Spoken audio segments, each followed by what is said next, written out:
25% chemical fertilisers తగ్గించుకోవచ్చు రైతులందరూ. ఇది ఇక్కడ మొత్తం 7 ఆర్గానిజమ్స్ మేము ప్రొడక్షన్ చేస్తున్నాము. ఒకటి నత్రజని జీవన ఎరువులు 3 రకాలు, అంటే nitrogen fixing organisms. Nitrogen fixing organisms వచ్చేసి రైజోబియం మీకు అందరికీ తెలిసింది. రైజోబియం అపరాల మీద బుడిపేరు ఏర్పడుతుంటాయి, వేర్ల మీద, అవి రైజోబియం అనమాట. కందులు, తర్వాత సోయాబీన్, మినుములు అన్ని గ్రౌండ్నట్ మీద, లెగ్యూమినస్, రూట్ నాడ్యూల్స్ అంటాం, బుడిపేలు అంటాం వాటిని. అట్లాగే రైజోబియం ఉంటుంది. తర్వాత అజోస్పైరిలం, ఇంకొకటి అజోస్పైరిలం స్పీసెస్, ఇంకోటి అజోస్పైరిలం లిపోఫీరం, అజోస్పైరిలం బ్రెజిలెన్స్, అజోస్పైరిలం ఎనీలాండి, ఇట్లాంటివి రకరకాలు ఉంటాయి. మన దగ్గర వచ్చేసి అజోస్పైరిలం బ్రెజిలెన్స్, అజోస్పైరిలం లిపోఫీరం ఈ రెండు ఎక్కువగా ఇస్తుంటాం. అది రూట్లోనే లోపల కార్టికల్ సెల్స్ ఉంటాయి, కణాలు ఉంటాయి రూట్ లోపల, కార్టికల్ సెల్స్ అంటారు. వాటిల్లో స్థావరం ఏర్పరచుకొని మైక్రో ఏరోఫిలిక్, అంటే తక్కువ ఆక్సిజన్ కాన్సన్ట్రేషన్ దగ్గర అది బతుకుతూ ఉంటుంది. అన్ని మొక్కలలో అది పనిచేస్తుంది. ఇది వరకు ఓన్లీ సిరియల్స్కి ఇచ్చేవాళ్ళం అజోస్పైరిలం, కానీ ఇప్పుడు అన్ని పంటలకు అజోస్పైరిలం రికమెండ్ చేస్తున్నాము, ఇంక్లూడింగ్ పూల తోటలు, పండ్ల తోటలు, అరటి, చెరుకు, ధాన్యాలు అన్నిటికీ ఇస్తున్నాము. తర్వాత అజిటోబ్యాక్టర్, ఇంకొక నత్రజని జీవన ఎరువు అజిటోబ్యాక్టర్. ఈ అజిటోబ్యాక్టర్ క్లోకోకము, అజిటోబ్యాక్టర్ అది రకరకాల స్పీసీస్ ఉన్నాయి, కానీ మనం ఇక్కడ అజిటోబ్యాక్టర్ క్లోకోకమే ఇస్తున్నాం అనమాట. అది ఏమవుతుందంటే ఫ్రీ లివింగ్ నైట్రోజన్, దానికి ఎక్కువ ఆర్గానిక్ మ్యాటర్ కావాలి, సాయిల్ ఎక్కువ ఆర్గానిక్ మ్యాటర్ కావాలి. తర్వాత అది ఒకవేళ ఆ సాయిల్ ఆర్గానిక్ మ్యాటర్ లేకపోతే అది సిస్ట్ ఫామ్ అయిపోయి నిద్రావస్థలో ఉంటుంది. మళ్ళీ ఫేవరబుల్ ఎన్విరాన్మెంటల్ కండిషన్స్ వచ్చినప్పుడు సిస్ట్ బ్రస్ట్ అయిపోయి కణం ఏర్పడి ఫంక్షన్ ఉంటుంది. అంటే ఆర్గానిక్ మ్యాటర్ ఉంటే అది ఉంటుంది, ఆర్గానిక్ మ్యాటర్ లేకపోతే ఆర్గానిజం ఇంకొక రూపంలో ఉంటుంది, కానీ దానికి ఎక్కువ ఆర్గానిక్ మ్యాటర్ కావాలి, దానికి ఫంక్షన్స్ బాగా కావాలి. అందుకు ఇది వరకు అజిటోబ్యాక్టర్ అన్ని పంటలకు రికమెండ్ చేసేవాళ్ళు. ధాన్యాలకు అజోస్పైరిలం, రైజోబియం పప్పు ధాన్యాలకు, అజిటోబ్యాక్టర్ మిగిలిన అన్ని పంటలకు, కూరగాయలకు, పండ్ల తోటలకు వాటికి ఉపయోగించేవాళ్ళు. కానీ ఇప్పుడు ఏమైందనంటే ట్రెండ్ మారింది. అజిటోబ్యాక్టర్ అన్ని రూట్లలో డిటెక్ట్ చేయడం వల్ల అన్ని ప్లాంట్స్కి ఉపయోగిస్తున్నారు. అజిటోబ్యాక్టర్ వచ్చేసి ఎక్కువ ఆర్గానిక్ మ్యాటర్ ఎక్కువ ఉన్న సాయిల్స్కి అజిటోబ్యాక్టర్ రికమెండ్ చేస్తున్నారు. సపోజ్ టెర్రస్ గార్డెనింగ్, తర్వాత పాలికోసెస్లలో వాళ్ళు ఎక్కువగా టన్నులు లోడ్స్ వాళ్ళు ఆర్గానిక్ మ్యాటర్ వేస్తున్నారు. వర్మీ కంపోస్ట్ కానీ, ఫార్మ్యార్డ్ విన్నర్ కానీ, తర్వాత ఇది డీకంపోజ్ అవ్వడానికి, అంటే ఈ కొబ్బరి పీచు డీకంపోజ్ అవ్వడానికి వాటిల్లో ఈ అజిటోబ్యాక్టర్ కూడా ఎక్కువగా ఇస్తున్నాం. అక్కడ అవసరాన్ని బట్టి అజిటోబ్యాక్టర్ ఇస్తుంటారు. ఇప్పుడు తర్వాత ఇంకొకటి అజోలా మీకు అందరికీ తెలుసు కదా. ఈ మధ్యన యూరియా క్రైసిస్ వచ్చింది, చాలామందికి తెలియదు. ఈ అజోలా ఎప్పటి నుంచో, ఒకప్పుడు మా శాస్త్రవేత్తలంతా అజోలా ఎలా పెంచుకోవాలి, ఎలా విపరీతంగా ట్రైనింగ్లు ఇచ్చారు. మధ్యలో కొంచెం గ్యాప్ వచ్చింది, ఎవరు రైతులు దాన్ని ఫాలో అప్ చేయక, అంటే తర్వాత శాస్త్రవేత్తలు ఎవరు వేసుకోవట్లేదులే, ఎంకరేజ్ చేయరు. కానీ అది వేసుకోవడం వల్ల చాలా నత్రజని మనకు ఆల్మోస్ట్ చాలా తగ్గిపోతుంది. ఇప్పుడు యూరియా క్రైసిస్ వచ్చింది కదా, ఇలాంటప్పుడు అజోలా వేసుకోవడం వల్ల ఆర్గానిక్ మ్యాటర్ యాడ్ అవుతుంది. అది పొలాలలో కొంతమంది రైతులు అడుగుతుంటారు, అది పెరిగిన తర్వాత మేము తొక్కాలి కదా, లేకపోతే ఏదైనా కలుపు తీసే యంత్రాలు ఉంటాయి కదా వరిలో, వాటిని తొక్కించాలి కదా. అదేం అవసరం లేదు, నీళ్ళు తీసేస్తే చాలు, అది కిందికి వెళ్ళిపోతుంది. ఒక 10 రోజులు, వారం రోజులు పెట్టలేదంటే కుళ్ళిపోతుంది, ఆటోమేటిక్గా కుళ్ళిపోతుంది. అది చనిపోయిన తర్వాతనే నత్రజని అందుతుంది. మళ్ళీ నీళ్ళు పెట్టినప్పుడు ఒక 10 రోజుల తర్వాత నీళ్ళు పెట్టినప్పుడు మళ్ళీ అది అక్కడక్కడ కొంచెం బతికే ఉంటుంది. ఎందుకంటే వరిలో చల్లగా ఉండి బురదగా ఉండి మైక్రో ఎన్విరాన్మెంట్ కూల్గా ఉంటుంది. మళ్ళీ 20 రోజులకి నీళ్ళు పెట్టినప్పుడు మళ్ళీ 20 రోజులకి అంత చేపలాగా ఒక లాన్ లాగా పరుచుకొని పోతుంది. అంటే అది వాటర్ ఫెర్న్ అంట, చిన్నది అంత ఫోటో కూడా నా దగ్గర ఇక్కడ పెట్టలేదు. అజోలా అంటే చూపిస్తాను, మీరు అజోలా కొట్టారంటే తెలుస్తుంది. అది తర్వాత ఫీడ్ యానిమల్స్కి, కోళ్ళకి కానీ, తర్వాత మేకలకి కానీ కలుపు బాగా తగ్గిపోతుంది. అంటే కలుపు తగ్గుతుంది, ఎక్కువ మనకు ఆర్గానిక్ మ్యాటర్. ఇక్కడ మనకు main important soil organic matter పెరుగుతుంది. సాయిల్ అంతా బాగా మంచి మైక్రోవేవ్ యాక్టివిటీ ఉంటుంది. సాయిల్లో డిఫరెంట్ మైక్రో ఆర్గానిజమ్స్ ఉన్నాయి. మనం అన్ని మైక్రో ఆర్గానిజమ్స్ని మనం ఐసోలేట్ చేయలేదు, ఓన్లీ 1% మాత్రమే ఐసోలేట్ చేసాము. 99% microorganisms are not isolated. ఈ న్యాచురల్ ఫార్మింగ్లో ఆర్గానిక్ ఫార్మింగ్లో ఏమవుతుందని అంటే అక్కడ natural farming organic farming success అవ్వడానికే మైక్రో ఆర్గానిజమ్స్. ఎందుకంటే ఆర్గానిక్ మ్యాటర్ ఎప్పుడైతే యాడ్ చేస్తామో అన్నోన్ మైక్రో ఆర్గానిజమ్స్ అవి పెరుగుతాయి. అన్నోన్ మైక్రో ఆర్గానిజమ్స్ వచ్చే కాంపౌండ్స్ మొక్క మీద ఎఫెక్ట్ చూపిస్తామండి. మొక్క మీద ఎఫెక్ట్ చూపించడం వల్ల ఓవరాల్ ప్లాంట్ గ్రోత్ బాగా ఉండి ఈల్డ్ బాగుంటుంది. న్యాచురల్ ఫార్మింగ్లో ఈల్డ్ ఏం కాదు, కానీ కొన్ని ఈల్డ్ పెరుగుతుంది అంతే, ఈల్డ్ సస్టైన్ అవుతుంది అంతేగాని. కానీ చిన్న రైతులకి natural farming organic farming recommend చేయలేము చిన్న రైతులకి, అన్లెస్ వాళ్ళు అడాప్ట్ చేసుకుంటే తప్పితే. ఎందుకంటే ఈల్డ్ లాసెస్ ఎక్కువగా ఉంటాయి. అక్కడ సక్సెస్ కావడానికి, అక్కడ సాయిల్ హెల్తీగా ఉండడానికి కారణము micro organisms. Unknown micro organisms పెరుగుతూ ఉంటాయి. వాటిని మేము ఐసోలేట్ చేయలేము, మా దగ్గర అంత మెథడ్స్ లేవు, అంత టెక్నాలజీ లేదు. అంటే still they are working on soil అనమాట. మొత్తం ఇక్కడ నత్రజని జీవన ఎరువులు 3 వచ్చాయి, అజోలా ఒకటి 4 వచ్చాయి, బ్లూ గ్రీన్ 4. అది పెద్దగా వాడట్లేదు, వాడేవాళ్ళు వాడుతున్నారు. ఇప్పుడు మనకి నీళ్ళల్లో పాచి పట్టినట్టు గ్రీన్ కలర్ బ్లూ కలర్ వస్తుంటుంది కదా, అంత పాచి అంతా పట్టింది అలా ఉంటుంది అన్నమాట. బ్లూ గ్రీన్ 4 గ్రీనిష్ బ్లూయిష్ గ్రీన్గా ఉంటుంది అన్నమాట. అది మేము కూడా ఇక్కడ కల్టివేట్ చేయట్లేదు, ఎందుకంటే వాటర్ కావాలి, అది అంత అవసరం రాలేదు ఇక్కడ. ఈ 5 జీవన ఎరువులు ఎక్కువగా ఈ 3 ఇస్తుంటాము, అజోలా కొంచెం ఇస్తుంటాము. బ్లూ గ్రీన్ 4 చాలా తక్కువగా, ఒకప్పుడు ప్రమోట్ చేశారు, దాని తర్వాత ప్రమోట్ చేయలేదు. తర్వాత ఫాస్ఫేట్ సాల్యుబిలైజింగ్ బ్యాక్టీరియా, ఫాస్ఫరస్ కాదు, ఫాస్ఫేట్ సాల్యుబిలైజింగ్ బ్యాక్టీరియా. జనరల్గా రైతులు ఏంటంటే వీళ్ళు ఫాస్ఫరస్ ఎక్కువగా సూపరు, తర్వాత డిఏపి భూములలో వేస్తుంటారు. అదంతా మొక్కలు తీసుకుని మిగిలినదంతా భూములు అలాగే ఉండిపోతుంది. సపోజ్ ఇప్పుడు 100 కిలోలు వేసినప్పుడు ఒక ఎకరాకి అది కొంచెమే మొక్క తీసుకుంటుంది. ఎంత తీసుకుంటామని అంటే ఆ సాయిల్ యొక్క లక్షణాన్ని బట్టి, ఆ ప్లాంట్ యొక్క కెపాసిటీని బట్టి అది తీసుకుంటుంది. ఇంకా ఎక్కువ కావాలంటే కూడా తీసుకోవచ్చు, కాకపోతే నాకు కొంచెం అయితే మిగిలిపోతుంది. ఆ మిగిలిన సాయిల్ అలాగే ఉండిపోతుంది. అది ఉండిపోయినప్పుడు అది ఏమవుతుందంటే సాయిల్లో హయ్యర్ pH దగ్గర చీలియట్స్ ఫామ్ అవుతుంది. మెటల్ అయాన్స్కి అతుక్కొని aluminium phosphates, iron phosphates, calcium phosphates, తర్వాత జింక్ ఫాస్ఫేట్స్, అది అన్అవైలబుల్ ఫామ్లోకి పోతుంది. అన్అవైలబుల్ ఫామ్ మొక్కకి అందదన్నమాట, తీసుకొని కాంప్లెక్సెస్ ఫామ్ అయిపోతాయి సాయిల్లో, ఆ కెమికల్ రియాక్షన్స్. దాన్ని వెలికి తీయడానికి ఈ ఫాస్ఫేట్ సాల్యుబిలైజింగ్ బ్యాక్టీరియా, ఇందులో 3-4 రకాలు ఉన్నాయి. బ్యాసిల్లస్ మెగాథెరియం వెరైటీ ఫాస్ఫాటికమ్, తర్వాత సూడోమోనాసిస్ ఫ్లోరసెన్స్ ఒకటి, సూడోమోనాసిస్ స్ట్రయేటా ఒకటి, ట్రైకోడర్మా విరిడే కూడా, అస్ట్రోబ్యాక్టర్ క్రోకోకన్ కూడా. ఇవన్నీ కొన్ని రకాల ఆర్గానిక్ యాసిడ్స్ సెల్ నుంచి బయటికి రిలీజ్ చేస్తాయి అన్నమాట. వాడి యొక్క ఆర్గానిక్ యాసిడ్స్ వల్ల రూట్ ఉంటుంది కదా, వేరు ఉంటుంది కదా, వేరు చుట్టూ ఉన్న మట్టిని రైజోస్ఫియర్ సాయిల్ అంటాము. ఆ రైజోస్ఫియర్ సాయిల్లో వీటి యొక్క బ్యాక్టీరియల్ పాపులేషన్ వల్ల, ఆర్గానిక్ యాసిడ్స్ సెక్రీట్ చేయడం వల్ల ఆ కాంప్లెక్సెస్ తగ్గిపోతాయి. అంటే ఆర్గానిక్ యాసిడ్స్ ప్రొడ్యూస్ చేసినప్పుడు pH పడిపోతుంది. pH పడిపోయినప్పుడు ఆటోమేటిక్గా డిసోసియేట్ అయిపోతుంది. దాని లక్షణం, సాయిల్ ప్రాపర్టీ లక్షణం. అంటే కాంప్లెక్సెస్ ఇండివిడువల్ అయాన్స్గా విడిపోతాయి. అంటే ఇక్కడ అల్యూమినియం ఫాస్ఫేట్ లాగా, కాల్షియం ఫాస్ఫేట్ లాగా, తర్వాత ఐరన్ ఫాస్ఫేట్స్ లాగా ఆ సాయిల్ సొల్యూషన్లోకి వెళ్ళిపోతాయి అన్నమాట. వెళ్ళిపోయినప్పుడు అదంతా మొత్తము మొక్క తీసేసుకుంటుంది అన్నమాట, ఫాస్ఫేట్స్ని తీసేసుకుంటుంది. అంటే pH plays important role soil. మొత్తం మన సాయిల్ అంతా ఏం జరగదు, అదంతా మన ఎకరా పొలం ఏం జరగదు. ఓన్లీ రైజోస్ఫియర్ సాయిల్, దట్టు వేర్ల దగ్గర, వేరు ఇలా ఉంటే వేర్ల చుట్టూ ఉన్న మట్టి, ఈ మైక్రో ఆర్గానిజమ్స్ వేరు మీద పెరుగుతూ ఉంటాయి.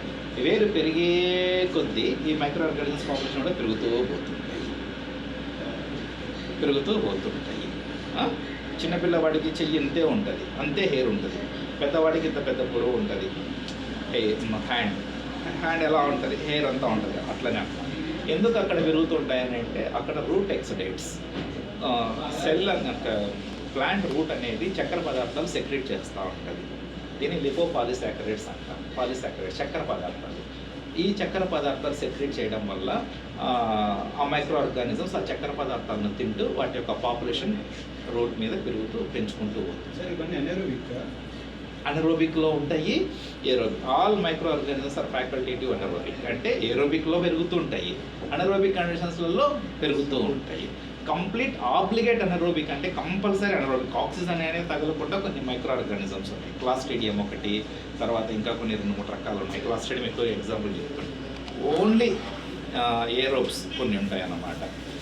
అది మనకి ఇక్కడ అగ్రికల్చర్ ఇంపార్టెంట్ కాదు, జనరల్ మైక్రో ఆర్గానిజమ్స్. కంప్లీట్గా అసిటోబ్యాక్టర్ ఉంది, కంప్లీట్గా అసిటోబ్యాక్టర్, అది కంప్లీట్గా ఏరోబిక్ అంటే అన్రోబిక్ కండిషన్స్ వల్ల పెరగదు. ఈ మ్యాక్సిమం ఈ అగ్రికల్చర్లో ఇంపార్టెంట్ మైక్రో ఆర్గానిజమ్స్ ఫ్యాకల్టేటివ్ అన్రోబిక్. అంటే ఫ్యాకల్టేటివ్ అని అంటే కనుక కొద్దిసేపు ఇక్కడ బతుకుతుంటాయి, కొద్దిసేపు అక్కడ బతుకుతుంటాయి. తాబేల్లాగా నీళ్ళలో ఉంటుంది, బయట ఉంటుంది. అలాగే అంటే రూట్స్ దగ్గరే ఉంటాయి, రూట్స్ దగ్గరే ఉంటాయి. ఫ్యాకల్టేటివ్ అనారోబిక్ అంటే అక్కడ ఉన్న ఆక్సిజన్ సరిపోతుంది, అక్కడ ఉన్న ఆక్సిజన్ సరిపోతుంది. రూట్ మామూలుగా రూట్కి ఎయిర్ అందుతూ ఉంటుంది, దీనికి కూడా అందుతూ ఉంటుంది. ఈ ఆక్సిజన్ తీసుకుంటూ ఉంటుంది, అలాగే కొన్ని రకాల యానయాన్స్ తీసుకొని రెస్పిరేషన్ అనరోబిక్ రెస్పిరేషన్ కూడా జరుగుతూ ఉంటుంది అన్నమాట. ఇబ్బంది ఏమి ప్లాంట్ ఓన్లీ రూట్స్ దగ్గరే సార్ ఈ సెక్రెట్ అయ్యేది షుగరీ సబ్స్టెన్స్. రూట్కి ఒక గుణం ఉంటుంది, ఏమంటే పాలిసాకరైడ్స్ సెక్రెట్ చేసుకుంటూ ఉంటారు. పాలిసాకరైడ్స్ షుగరీ సబ్స్టెన్స్ సెక్రెట్ చేసుకుంటారు. అది ఒక చెమట పదార్థం లాగా సెకండరీ మెటాలైట్స్ లాగా సెక్రెట్ చేసుకుంటూ ఉంటారు. అది సృష్టి రహస్యం అది అంతే.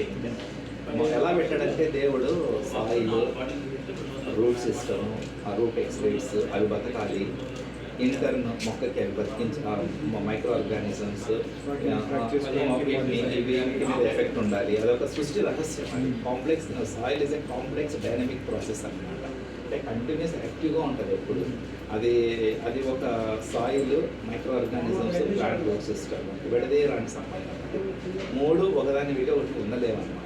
చేప నీళ్ళలో లేకుండా ఎలా ఉండగలుగుతుందో మైక్రోవేవ్ యాక్టివిటీ లేకుండా సాయిల్. ఇప్పుడు హైడ్రోపోనిక్స్లో పెంచుతున్నారు, అది వేరే విషయం. బట్ హైడ్రోపోనిక్స్లో పెంచేటప్పుడు కూడా మా సీడ్లో బ్యాక్టీరియా ఉంటుంది, ఎండోఫైట్స్ అంటాం అన్నమాట.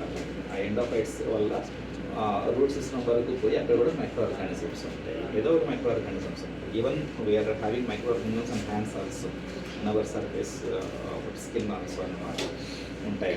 ఈ మైక్రోవేవ్ యాక్టివిటీ ఇది ఫాస్ఫేట్ సాల్యుబైజింగ్ బ్యాక్టీరియా. అలాగే తర్వాత potassium releasing bacteria. Phosphate solubilization is different, phosphate mobilization is different. Phosphate mobilization కూడా చెప్తాను. ఈ ఫాస్ఫేట్ తర్వాత పొటాషియం రిలీజింగ్ బ్యాక్టీరియా. ఈ పొటాషియం రిలీజింగ్ బ్యాక్టీరియా అంటే ఇది బ్యాసిలస్ మిస్లేజినస్, ఫ్రటోరియా ఆరాన్షియా, ఇంకా కొన్ని బ్యాసిలస్ స్పీసెస్ కానీ సూడోమోనాస్ స్పీసెస్ కానీ అన్నోన్ మైక్రో ఆర్గానిజమ్స్ కూడా ఉన్నాయి. ఇవి ఏంటంటే సాధారణంగా సాయిల్లో చిన్న చిన్న స్టోన్స్ కనిపిస్తూ ఉంటాయి, చిన్న చిన్న గులకరాళ్ళు, చిన్న రాళ్ళు. అవి పొటాషియం మినరల్స్ అయ్యి ఉంటాయి. పొటాషియం మినరల్స్ ఉంటుంది. అంటే కేఎల్నైట్, తర్వాత వర్మికులైట్, మాంటోమాంగ్లైట్, ఇల్లైట్, ఫెల్స్పార్ ఇట్లా. అలాగే ఆ చిన్న చిన్న స్టోన్స్లలో పొటాషియం ఉంటుంది. అది నాన్ ఎక్స్చేంజబుల్ పొటాషియం రూపంలో ఉంటుంది, నాన్ ఎక్స్చేంజబుల్ పొటాషియం రూపంలో ఉంటుంది. దాన్ని ఈ పొటాషియం రిలీజింగ్ బ్యాక్టీరియా ఏం చేస్తుందంటే ఆ గ్లూకోనిక్ యాసిడ్స్ సెక్రెట్ చేస్తారు. Oxalic acid, gluconic acid root జోన్లో సెక్రెట్ చేసినప్పుడు యాసిడ్ వల్ల ఆ non exchangeable potassium will be converted exchangeable potassium, water soluble potassium. ఇప్పుడు ఈజీగా మొక్క పండుతుంది.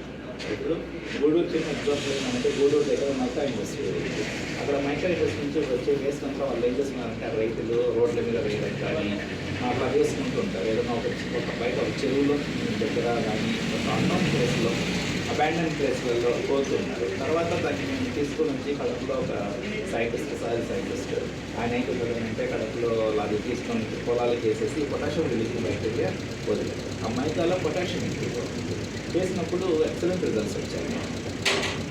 బాగా కరిగి చేసేసి పొటాషియం వాడడం చాలా తగ్గింది. అక్కడున్న ప్రాంతంలో, అక్కడ గూడూరు అక్కడున్న వాళ్ళ ఏరియాకి అది ఆ మైకా వేస్ట్ ఉంటుంది కదా, పొలాలకు తోలుకొని మన పొటాషియం రిలీజింగ్ బ్యాక్టీరియా చేసుకోవచ్చు.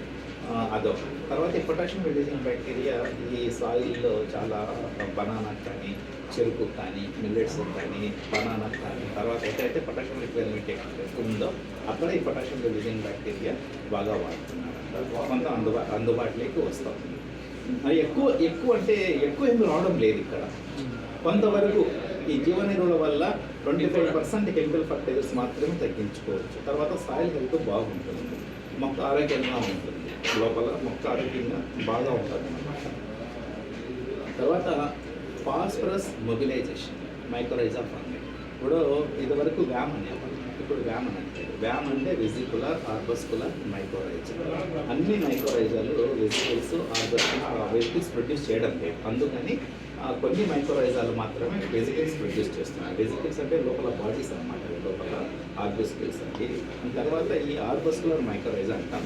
ఆర్బస్కులర్ మైక్రోరైజా పలకడానికి ఇబ్బంది కాబట్టి మైక్రోరైజా అంటాం. మైక్రోరైజానే గుర్తుపెట్టారు. ఈ మైక్రోరైజా ఏం చేస్తున్నారంటే వేర్ ఉంటుంది కదా, వేర్ల దగ్గర రూట్లో స్థావరం ఏర్పరచుకొని తర్వాత మైసీలియం డీపర్ లేయర్స్లోకి పోతుంది. అక్కడ ఉన్న డీపర్ లేయర్స్లలో ఉన్న ఫాస్ఫరస్ని అంటే అల్యూమినియం ఫాస్ఫేట్, ట్రైకాల్షియం ఫాస్ఫేట్ మనకు విడగొట్టి తర్వాత ఆ ఫాస్ఫేట్స్ని తన మైసీలియం ద్వారా మొక్క వేర్లలోకి పంపిస్తుంది. మొక్క వేర్లలోకి పంపిస్తుంది. పంపించినప్పుడు అది మొబిలైజేషన్. ఫాస్ఫేట్ సాల్యుబిలైజేషన్ దగ్గరకు వచ్చేసరికి బ్యాక్టీరియా, ఫాస్ఫేట్ మొబిలైజేషన్ వచ్చేసరికి మైక్రోరైజా. గుర్తుపెట్టి డీపర్ లేయర్స్ అంటే వేరు కూడా పోన్ ప్లేస్లోకి మైక్రోరైజా మైసిలియం పోతుంది డీపర్ లేయర్స్లో. అక్కడి నుంచి ట్రాన్స్లోకేట్ అవుతుంది అన్నమాట. అదొకటి. తర్వాత దాంతోపాటు మొక్కకు నీటి ఎద్దడిని తట్టుకునే కెపాసిటీ ఈ మైక్రోరైజా బాగా చేస్తారు. ఎక్కువగా డ్రైల్యాండ్ అగ్రికల్చర్, ఎక్కువగా ఇప్పుడు అనంతపురం ఏరియా, రాయలసీమ జోన్లలో ఈ వరిలో గ్రౌండ్నట్ వేస్తూ ఉంటారు వర్షాధారం. అటువంటి చోట ఎకరాకి 5 కిలోలు, అటువంటి చోట ఈ మైక్రోరైజా ఎకరాకి 5 కిలోలు వాడినప్పుడు బెట్టను తట్టుకునే కెపాసిటీ ఆ మొక్కలకి ఇస్తూనే ఫాస్ఫరస్ మొబిలైజేషన్ అందుబాటులోకి తీసుకొచ్చింది. ఈల్డ్ కూడా పెరిగింది. అలాగే తర్వాత మైక్రోన్యూట్రియంట్స్, కొన్ని రకాల మైక్రోన్యూట్రియంట్స్ కూడా అందుబాటులోకి తీసుకొని వస్తున్నాయి. కొన్ని రకాల మైక్రోన్యూట్రియంట్స్ కూడా అందుబాటులోకి తీసుకొని వస్తుంది ఈ ఫాస్ఫరస్ మొబిలైజేషన్. అదే కొన్ని రకాల ఫంగై కూడా అటాక్ కాదు. ఎస్పెషల్లీ ఈ హార్టికల్చర్ క్రాప్స్కి మిర్చి, చిల్లీస్, టమాటా వీటిలో ఎప్పుడు నీళ్లు పడుతూ ఉంటాయి. తర్వాత చీని, నిమ్మ వీటిలో ఎక్కువగా నీళ్లు వేస్తూ ఉంటారు రైతులు, ఎప్పుడు తడి ఉంటుంది. అటువంటి చోట ఈ మైక్రోరైజల్ ఇన్ఫెక్షన్ వల్ల రూట్స్ కానీ విల్ట్ కాజింగ్ ఫంగై కానీ రూట్ రాట్స్ కాజింగ్ ఫంగై కానీ ఇన్ఫెక్ట్ కావు, కొంచెం రెసిస్టెన్స్ వస్తుంది ఈ మైక్రోరైజా. తర్వాత ఈ మైక్రోరైజా వల్ల డ్రైల్యాండ్ అగ్రికల్చర్లో మంచి రిజల్ట్స్ ఉన్నాయి. ఫార్మర్స్ తెలిసిన వాళ్ళు ప్రాక్టీస్ చేస్తున్నారు, తెలియని వాళ్ళకి చెప్తున్నాము, వాళ్ళు కూడా వేసింది మంచిదని చెప్తున్నాము. హార్టికల్చర్ క్రాప్స్కి సాధారణంగా 10 కిలోల నుంచి 20 కిలోల వరకు వేసుకోవాల్సి వస్తుంది మైక్రోరైజా. ఎకరాకి 5 కిలోలు మామూలు పంట పొలాలకైతే. అదే తర్వాత మా దగ్గర ఇంకా ట్రైకోడర్మా సూడోమోనాస్ ఇవి కూడా ఇస్తున్నాము. Trichoderma Pseudomonas not only as a biocontrol agents, they are considering as plant growth promoting. అంటే ప్లాంట్ గ్రోత్ మొక్క ఎదుగుదలకు కావాల్సిన రసాయనాలు అంటే ఇక్కడ ఆక్సిజన్స్, సూపరిలిన్స్, సైటోకైనిన్స్, సిడిరోఫోర్స్, హైడ్రోజన్ సైనైడ్, కొన్ని ఎంజైమ్స్, కొన్ని రకాల ఎంజైమ్స్ అంటే కైటినేజెస్, గ్లూకనేజెస్, తర్వాత పెక్టినేజెస్, ఇలాంటి ఎంజైమ్స్, కొన్ని రకాల ఎంజైమ్స్ సెక్రెట్ చేయడం వల్ల ఈ బయోకెమికల్ కాంపౌండ్స్ సెక్రెట్ చేయడం వల్ల మొక్క ఎదుగుదల బాగుంటుంది. అలాగే ట్రైకోడర్మాకు ఫాస్ఫేట్ సాలిడైజింగ్ యాక్టివిటీ ఉంటుంది, ఫాస్ఫేట్ సాలిడైజేషన్ కూడా తీసుకొని వస్తుంది. ఆర్గానిక్ మ్యాటర్ డీకంపోజర్ కూడా, ఆర్గానిక్ మ్యాటర్ని బాగా డీకంపోజ్ చేస్తుంది. ఈ సూడోమోనాస్ ఏంటంటే స్ప్రేయింగ్ కూడా వాడుకోవచ్చు. సూడోమోనాస్ ఫ్లోరసెన్స్ స్ప్రేయింగ్ కూడా వాడుకోవచ్చు. ఎక్కడ ఏ పంటలకు స్ప్రేయింగ్ ఎక్కువగా వాడుకోవచ్చు అంటే వరికి ఎక్కువగా వాడుకోవాలి. తర్వాత ఈ మధ్యన డ్రాగన్ ఫ్రూట్ మీద వాళ్ళు విపరీతంగా, అది యాక్చువల్గా డ్రైల్యాండ్ దాని మీద కూడా ఎక్కువగా ఫంగల్ ఇన్ఫెక్షన్స్ ఎక్కువగా వస్తుంది డ్రాగన్ ఫ్రూట్ మీద. దాని మీద ఈ సూడోమోనాస్, తర్వాత బ్యాసిలస్ సబ్టిలిస్, ఈ రెండు బాగా స్ప్రేయింగ్ పనికి వస్తాయి. కానీ ట్రైకోడర్మాని స్ప్రేయింగ్ చేయకూడదు. చాలామంది రైతులు బయోఫర్టైజర్స్ అంటే స్ప్రేయింగ్కి వెళ్తున్నారు. స్ప్రేయింగ్కి వెళ్ళకూడదు అనమాట, స్ప్రేయింగ్ చేయకూడదు. ట్రైకోడర్మా ఓన్లీ సాయిల్ మైక్రోఆర్గానిజం, అది సాయిల్లోనే పనిచేస్తుంది. తర్వాత ఈ బ్యాసిలస్ సబ్టిలిస్, సూడోమోనాస్, ఈ మ్యాంగో ఇప్పుడు ఫ్లవరింగ్ స్టార్ట్ అయ్యింది. ఈ మ్యాంగోస్ మీద, మ్యాంగో లీవ్స్ మీద, దానిమ్మ మీద, తర్వాత ఎక్కువగా దానిమ్మ మీద, బిజాపూర్ ఏరియాలో వీళ్ళు ఎక్కువగా దానిమ్మ మీద కొడతారు. Bacillus subtilis, pseudomonas fluorescens.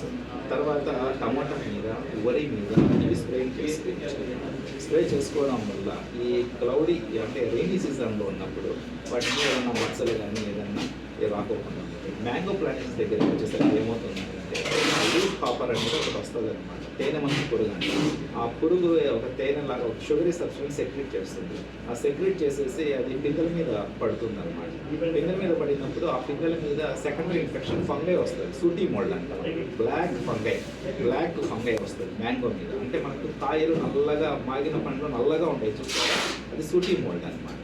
తర్వాత ఆంథ్రాక్స్ డిసీజ్, ఆంథ్రాక్నోస్ ఫంగై, ఇవన్నీ కాల్టోట్రైకోన్. వీటిని సెకండరీ ఇన్ఫెక్షన్స్ కంట్రోల్ చేయడానికి ఈ సూడోమోనాస్ బ్యాసిల్లస్ స్ప్రే చేయమని చెప్తాను. 1 లీటర్ నీటికి 5 ml కలుపుకొని బాగా చెట్లంతా తెచ్చిపెట్టి స్ప్రే చేసుకోవాలి. వాళ్ళకి ఎకరాలు ఎక్కువగా ఉన్న వాళ్ళకి మాత్రం అంటే కంట్రోల్డ్ కండిషన్స్లో బెల్లం నీళ్ళలో పెంచుకోమని చెప్తాను. అందరికీ కాదు, ఇదొక మళ్ళీ సపరేట్ బ్యాడ్ ప్రాపగండా అయిపోతుంది. ఈ బయో ఫర్టిలైజర్స్ అని బెల్లం నీళ్ళలో పెంచుకోవచ్చు ఇవన్నీ అని. బెల్లం నీళ్ళల్లో బయో ఫర్టిలైజర్స్ పెరగవు, అన్నీ పెరగవు.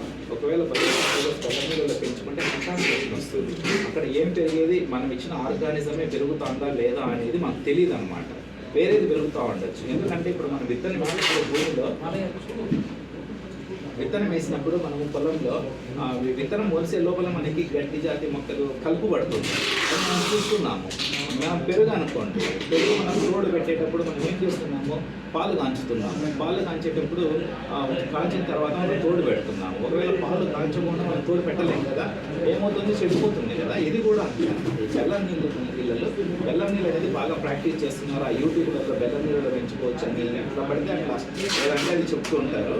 అక్కడ మాత్రము అది కాషియస్గా ఉండండి. మీ ఫ్రెండ్స్ కూడా చక్కగా బెల్లం నీళ్ళ ప్రాక్టీస్ ఎక్కడ అంటే ఎక్కడో కొన్ని చోట్ల మాత్రమే, అది మేము కొంతమందికి మాత్రమే చెప్తాము. ఎక్కువగా ఈ మ్యాంగో 20 ఎకరాలు 30 ఎకరాలు, దానిమ్మ 20 ఎకరాలు 30 ఎకరాలు ఉన్న చోట ఎక్కువగా ట్రైకోడర్మా సూడోమోనాస్ బ్యాసిల్లస్ స్ప్రే చేసుకోవాల్సిన చోట మేము వాళ్ళకి ఎలా అనేది చెప్తామన్నమాట. అది కొంతవరకే. దాన్ని మళ్ళీ దాంట్లో నుంచి తీసి దాన్ని మదర్ కల్చర్ లాగా తీసుకొని బాటిల్లో పెట్టుకొని ఫ్రిడ్జ్లో పెట్టుకొని అట్లా చేసినప్పుడు పెరగదు. ఆ ఫస్ట్ పెరిగినప్పుడే 60% సూడోమోనాస్ పెరుగుతుంది, 40% వేరేది ఏదో పెరుగుతూ ఉంటుంది, వేరే అన్నోన్ మైక్రో ఆర్గానిజం. అన్లెస్ వాటికి సపరేట్ మెథడ్స్తో మేము వాటిని కనుక్కుంటాం అనమాట. ఆ ఫెసిలిటీస్ రైతు దగ్గర ఉంటాము.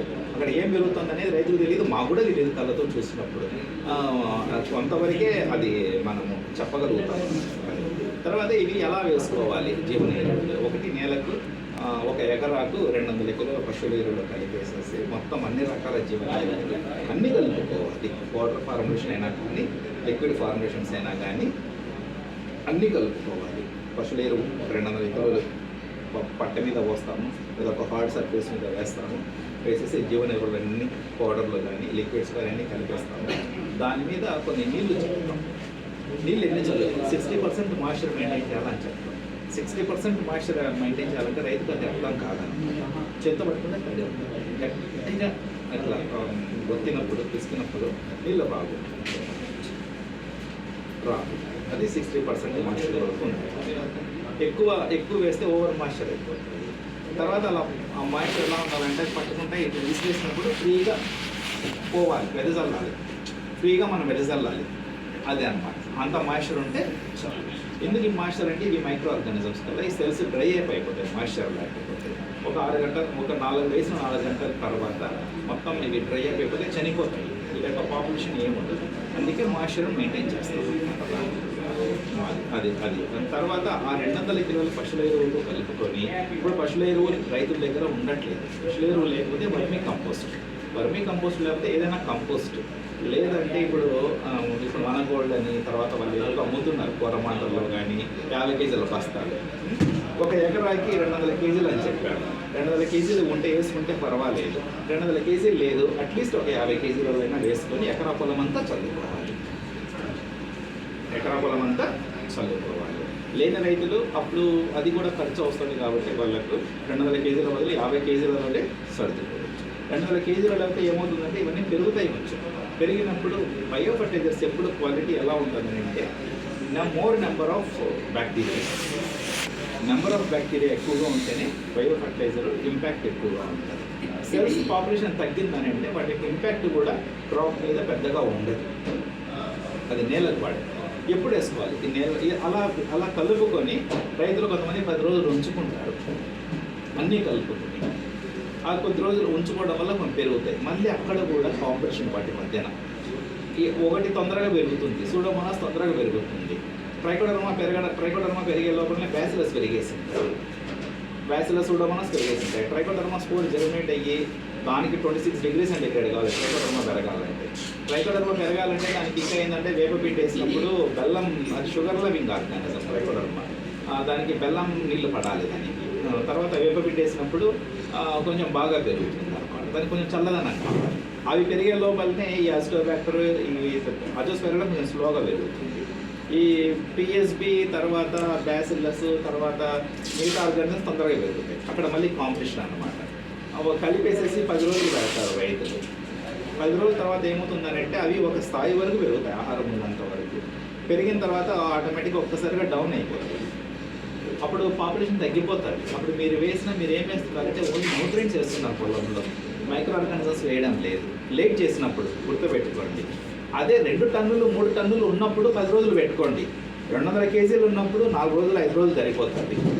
ఇక్కడ మళ్ళీ తేడా కనుక్కోవాలి, ఇక్కడ మీరు తేడా తెలుసుకోవాలి. ఇప్పుడు అంత పెరుగు 200 ml ఎంతసేపు పెరుగుతుంది? 3 గంటలు 4 గంటలు సమ్మర్లో అయితే 2 గంటలు 3 గంటలు పెరుగుతుంది. అదే వింటర్లో అయితే 4 గంటలు పెరుగుతుంది. ఇంత పెద్ద పాత్రలో పెరగాలంటే 12 గంటలనే పడుతుంది కదా, దాని తగ్గట్టు తోడేయాలి కదా. అదే కొంచెమే వేసినప్పుడు తోడు మనము పెరుగు ఎక్కువ టైం పడుతుంది కదా అంత వేసినప్పుడు. ఇంత పెద్ద పాత్ర అండి, ఇంత తోడు వేసినప్పుడు ఎక్కువ టైం పడుతుంది కదా. అది చిన్న గిన్నెలు వేసినప్పుడు తొందరగా పెరుగుతుంది కదా. ఇది కూడా ఆలోచన అనమాట, ఎక్కువ రోజులు ఇక్కడ మళ్ళీ రైతులు ఇంకా చాలా డౌట్స్ ఉన్నాయి. రకరకాలుగా వీళ్ళు యూట్యూబ్లలో ఏమంటే ఇన్ఫర్మేషన్ ఇస్తూ ఉంటారు అనమాట. ఇది అందుకే కొంచెం శాస్త్రవేత్తలు కానీ తర్వాత అగ్రికల్చర్ ఆఫీసర్స్ కానీ వీరి గురించి తెలిసిన వాళ్ళ దగ్గర మీరు ఈ డౌట్స్ క్లారిఫై చేసుకొని మీరు ప్రాక్టీస్ చేసుకోవాలి. అదొకటి.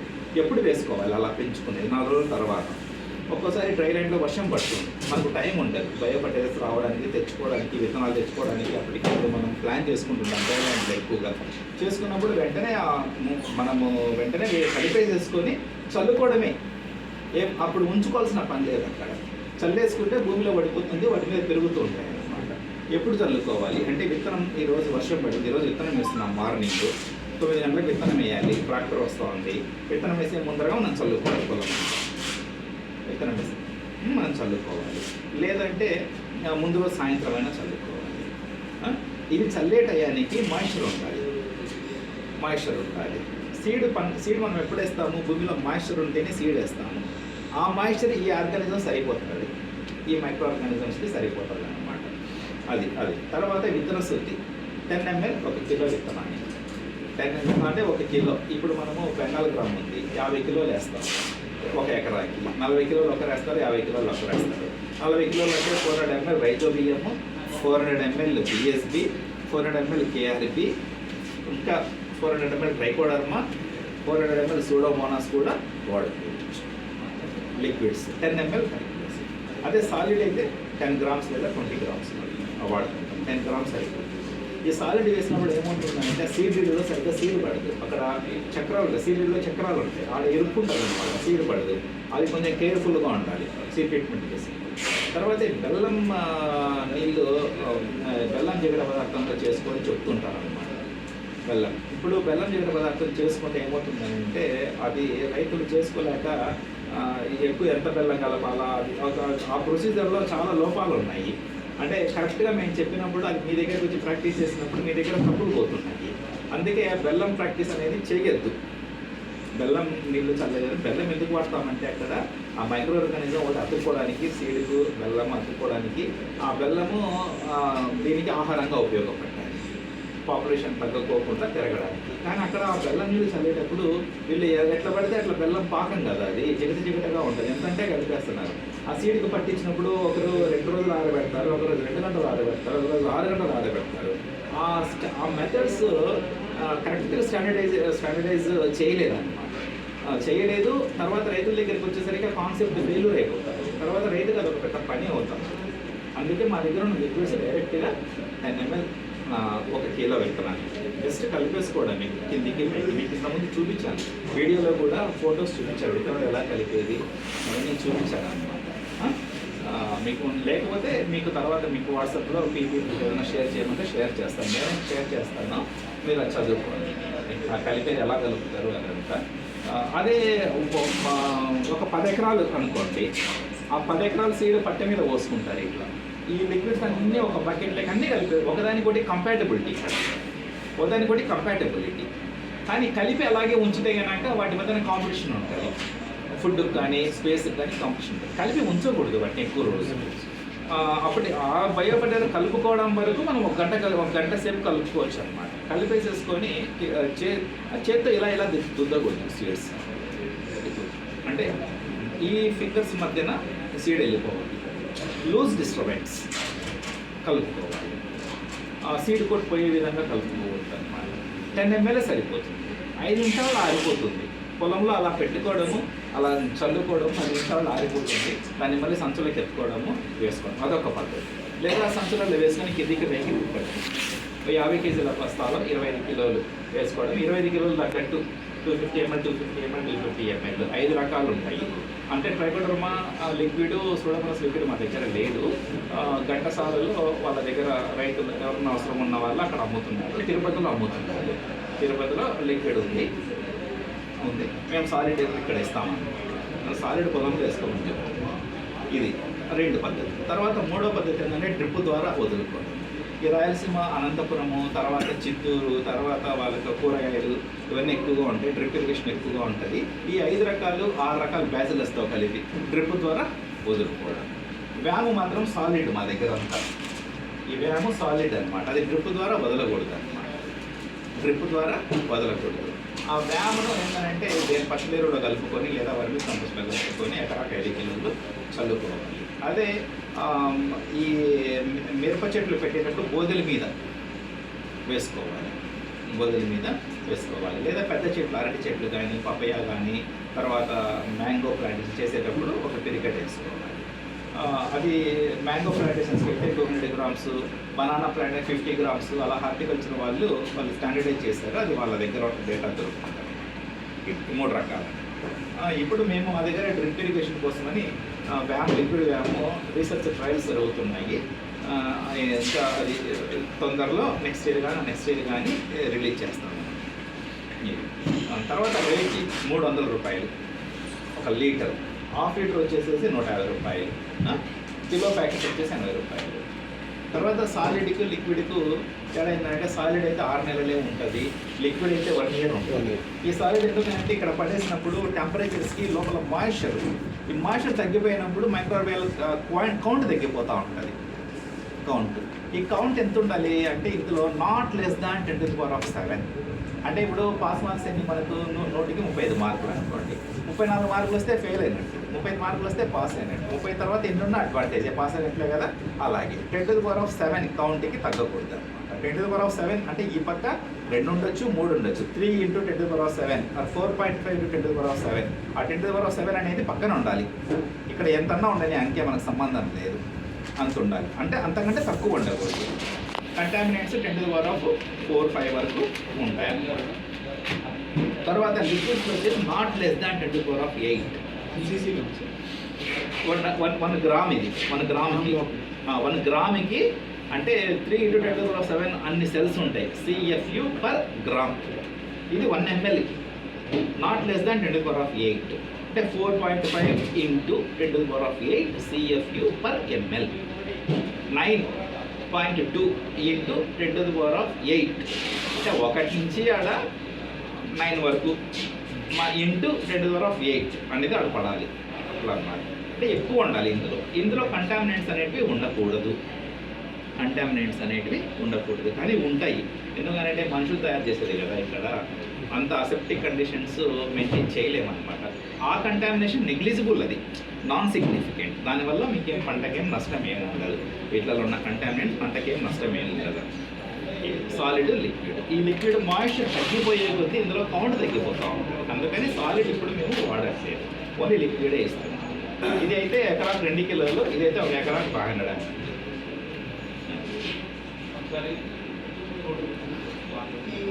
మేడం కూర్చోండి మేడం, టీ ఇస్తావబ్బా.